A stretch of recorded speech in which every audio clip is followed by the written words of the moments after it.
Why has equine welfare become such a relevant subject in Australia? Over time, community standards, values and expectations have continued to shift. If you couple this within the last 5 to 10 years, there being a raft of equine welfare issues, exposés, we have too often had the spotlight shone on racing for the wrong reasons.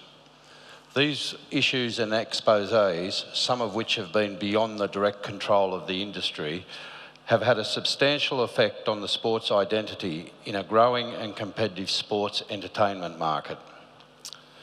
This presentation will focus on 4 key themes: community expectation, our moral obligation, high-profile equine cruelty cases, racing's influence and responsibility. I believe these themes make the case for the industry to commit to an obligation to increase and accelerate its focus on welfare.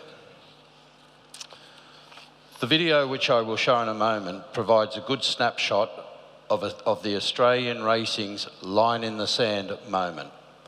It clearly demonstrates why equine welfare has become such a focal point within Australia. The clip, a report on the ABC main news bulletin the evening after the same broadcaster had televised the dark side of Australia's racing industry on a program named the 7:30 Report. It was, not surprisingly, the catalyst for widespread public outrage towards the racing industry. Lots of smiles.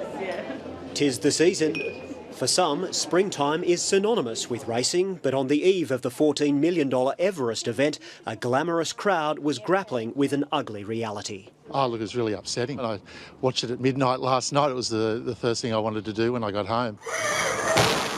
Hidden camera vision given to 7:30 shows frightened racehorses being beaten, shocked, and then slaughtered at the Merrimist abattoir at Caboolture in Queensland.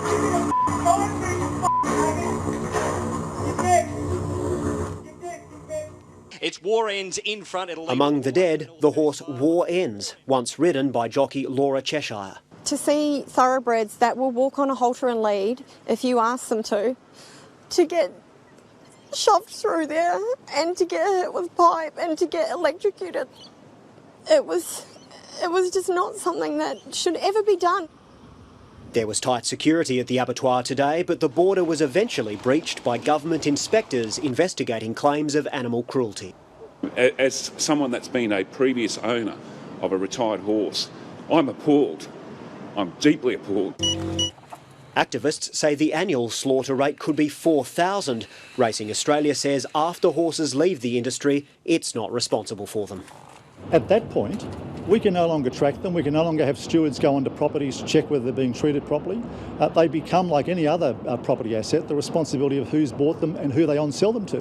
While slaughtering horses isn't illegal, New South Wales industry rules state that no racehorse should be sent to a knackery, either directly or indirectly.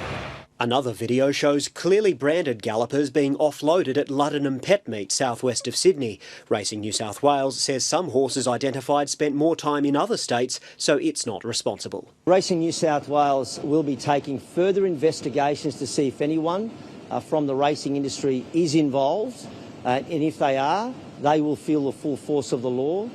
The legendary trainer of horses like Mackay Diva has weighed in. Lee Friedman said, "I'm broken-hearted at the ABC report. If we don't make real changes, the court of public opinion will bury racing." But the opinions of some punters aren't so clear-cut. It won't stop me. Even if they're not on, we'll be here. At least they've been used for something and they're not suffering anymore. Activists say plenty of them have suffered enough.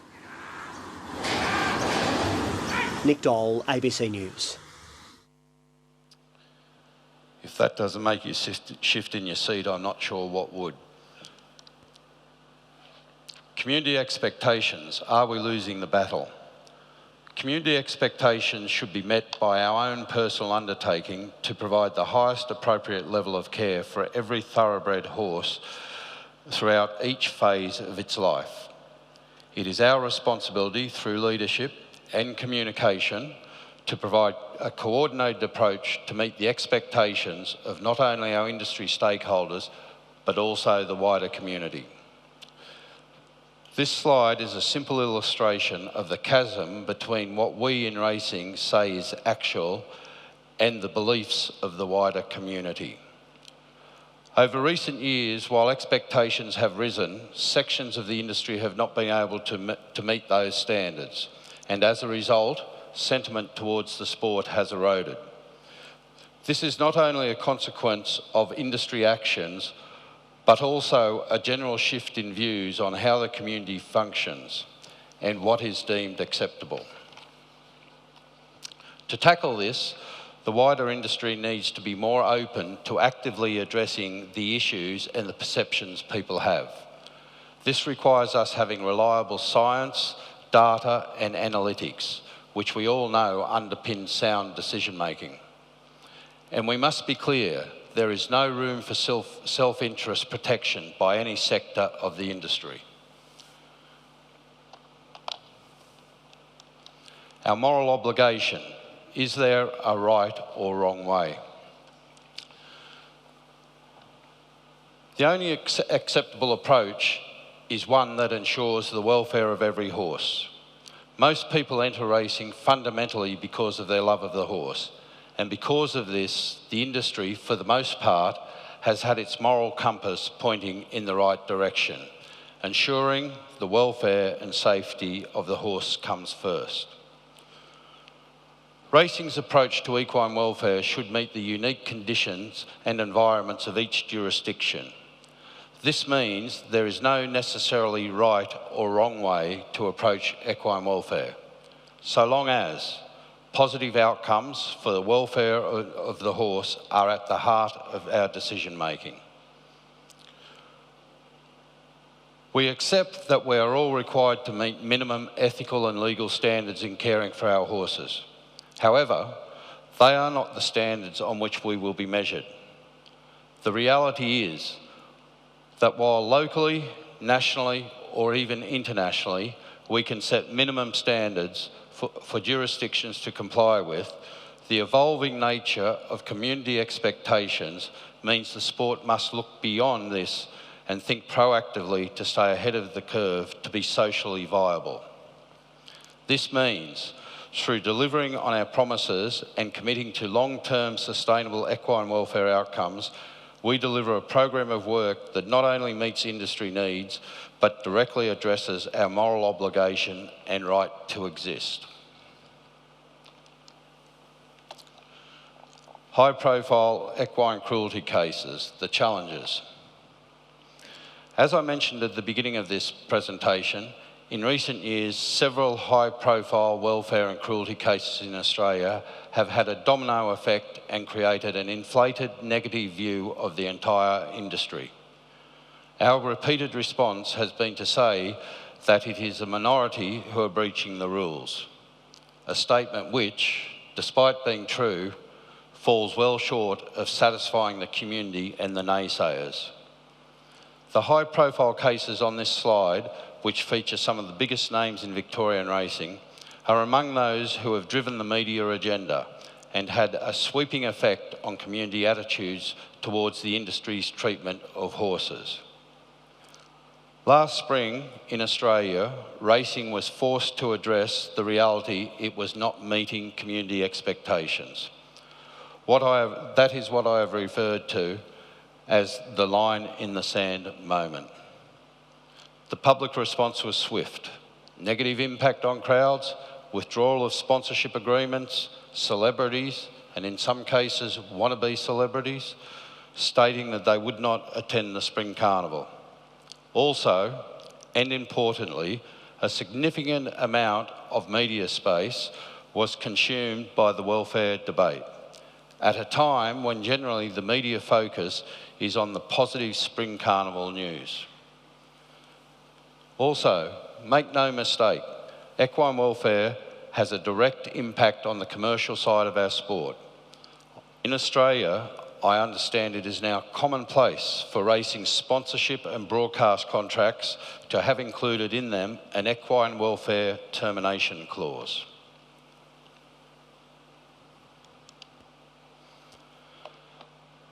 This video provides a good summary of the industry's reaction to the ABC program that made horse cruelty a national talking point, and the affecting key result metrics, some of which I have just referred to.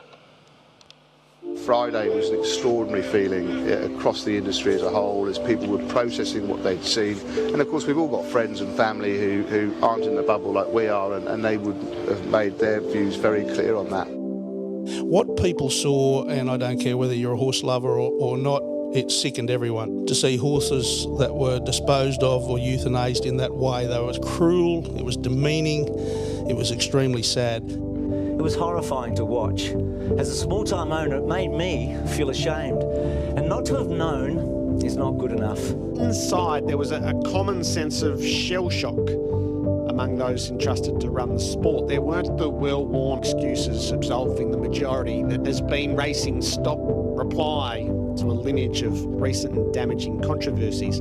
It will drift so far outside modern community standards, which are shifting, as to no longer be acceptable. Yeah, I was shocked. A lot of that vision I couldn't watch myself. It was sickening to think that there were a few horses that were race horses was bad enough, but for any horse, for that to happen to them, let alone an animal, like it just blew me away. You know, we've got to understand that those voices that are getting the airtime on some of the main media channels, they don't hide from the fact that they want to shut down racing. They don't want us to sort out an equine welfare problem. They just want to shut us down.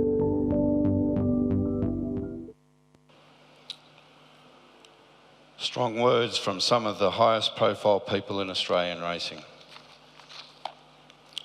Racing's influence and responsibility.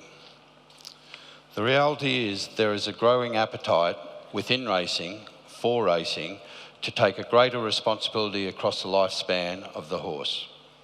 For this to happen, the industry must look beyond its own realm of responsibility and address its residual impact on our horses, driving greater emphasis on our approach to life after racing. To get to that point, we need to consider responsible or purposeful breeding, and also during racing care, to ensure we are providing each horse with the best possible outcome following their time on the track. Our responsibilities are often overshadowed by the fact that community expectations may not be met, providing opportunities for animal welfare advocates to use their savvy PR skills and social media networks to disseminate extreme and often misleading communications to further divide the public without having any accountability. Our job is to inform and educate the industry participants and the wider community of the facts, why we are making decisions, including detailed information in a digestible manner. What's the current situation in Australia? While racing has long been committed to equine welfare, it is part and parcel of the sport. In the wake of the 730 report, each state and territory and Racing Australia has made a concerted effort to address and accelerate equine welfare initiatives to address the public's growing concern. Many of those initiatives appear on this slide. I make no apologies for the busy slide, as it illustrates the significant piece of work being undertaken by many. These approaches have, in a lot of cases, been unique to each jurisdiction's environment, but with an overarching coordinated approach to address national issues such as traceability and stricter rules regarding entry or acceptance to the stud book. What are we doing in Victoria?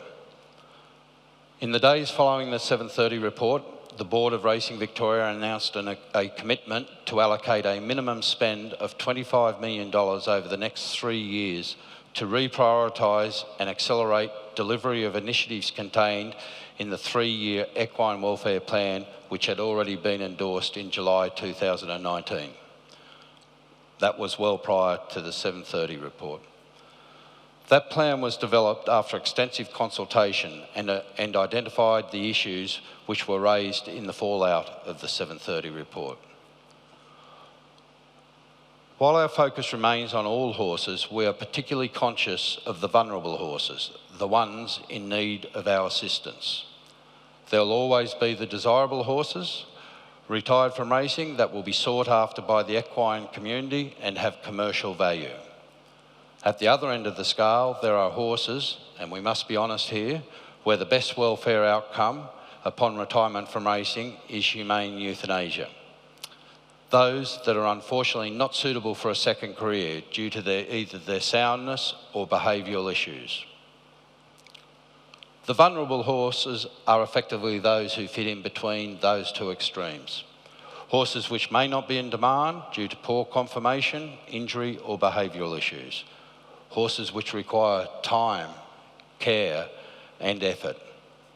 We are developing structures to enable those horses to get the care and, where appropriate, training they require to afford them the best possible welfare outcome. In addition to the information contained on the slide, we have or are conducting audits to validate the data supplied by owners and trainers on horses listed as being active, spelling or transferred. We have also analysed data from livestock sales and will implement a system to obtain the same data from other livestock sales in Victoria. We are in the development stage of an off-the-track data platform which will enable us to track horses as they progress through the post-racing programs. Where we want to be.